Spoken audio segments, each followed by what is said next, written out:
औज़ुबिल्लाहिमिनश्शैतानिर्रजीम बिस्मिल्लाहिर्रहमानिर्रहीम। अस्सलाम वालेकुम स्टूडेंट्स, आज हम आयनिक बॉन्डिंग के बारे में पढ़ेंगे।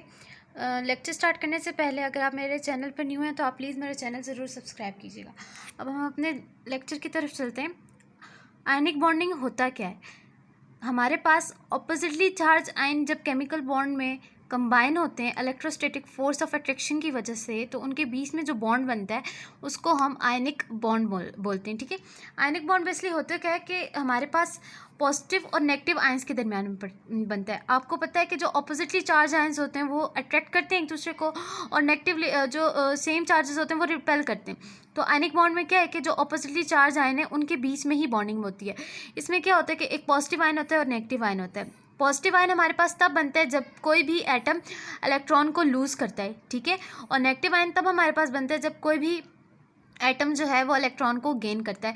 इसकी बेस्ट एग्जांपल मैं आपको बताती हूँ कि अब अगर आप किसी की मदद करते हैं, ठीक है, आपके पास 10 रुपीज़ है, ठीक है, आप किसी की मदद करेंगे, आपका फ्रेंड है उसको 5 रुपीज़ चाहिए तो आप उसको 5 रुपीज़ देंगे, तो आप अच्छा काम कर रहे हैं, तो ये पॉजिटिविटी की तरफ जाता है, तो आपके ऊपर पॉजिटिव चार्ज आ जाएगा। ठीक है, इसी तरह नेगेटिव साइन की अगर मैं आपको एग्जांपल दूं तो दूसरी तरफ अगर कोई आपसे कोई चीज़ लेता है, ठीक है, तो वैसे तो किसी को कोई चीज़ चाहिए होती है तब लेते हैं, जैसे आपको फ्रेंड उसको पैसे ज़रूरत है तब वो आपसे 5 रुपये ले रहा है, लेकिन अगर हम उसको दूसरी तरह देखा जाए तो वो ले रहा है, यानी कि लेना नहीं चाहिए उसको, वो गलत काम है, तो वो नेगेटिव साइन है। आप इस तरह इसको याद करें, आपको ज़्यादा अच्छा याद होगा।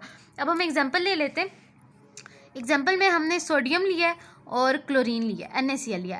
अब सोडियम का आपको पता है एटॉमिक नंबर 11 होता है, तो इसके वैलेंस शेल में एक इलेक्ट्रॉन होता है। ठीक है, अब इसको नोबल गैसेस में शामिल होने के लिए, अपना ऑक्टेट कंप्लीट करने के लिए क्या चाहिए कि इसके वैलेंस शेल में 8 इलेक्ट्रॉन्स होने चाहिए।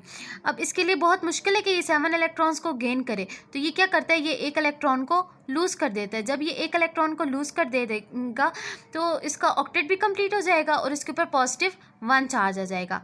दूसरी तरफ हमारे पास क्लोरीन है, इसको हमने डॉट से रिप्रेजेंट किया, इसको हमने क्रॉस से किया है। अब क्लोरीन के पास क्या है, 17 इलेक्ट्रॉन्स होते हैं। इसके वैलेंस शेल में देखें 1 2 3 4 5 6 7 इलेक्ट्रॉन्स हैं।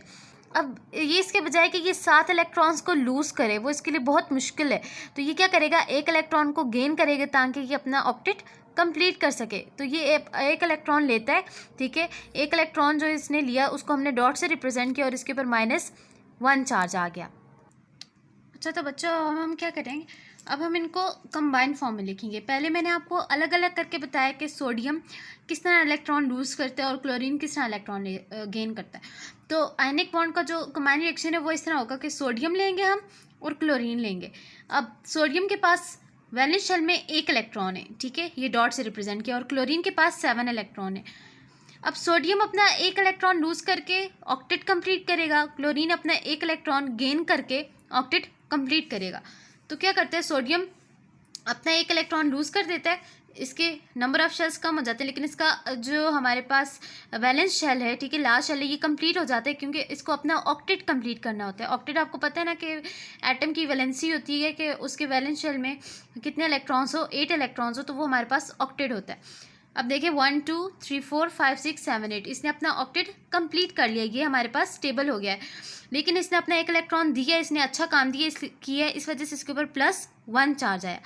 इसी तरह क्लोरीन है हमारे पास, क्लोरीन के पास वैलेंस शेल में 7 इलेक्ट्रॉन्स थे, इसने एक इलेक्ट्रॉन लेके अपने आप को स्टेबल कर दिया, ठीक है, इसने एक इलेक्ट्रॉन बाहर से लिया, ठीक है, इस वजह से इसके ऊपर नेगेटिव चार्ज हुआ है। तो इस तरह हमारे पास जो है ना आयनिक बॉन्डिंग बनती है। मुझे उम्मीद है आप लोगों को समझ आई होगी, लेकिन ये तो NaCl हमारे पास कॉमन एग्जांपल है, इसके अलावा और भी बहुत सी एग्जांपल है जैसे MgCl2, ठीक है, वगैरह। तो अगर आपको इसके अलावा नहीं समझ आती, किसी और एग्जांपल को आप चाहते हैं कि मैं आपको किसी और एग्जांपल कोई और एग्जांपल दे के आपको दोबारा से समझाऊँ, तो आप मुझे कॉमेंट में करके बता सकते हैं, मैं फिर आपको करवा दूँगी। शुक्रिया।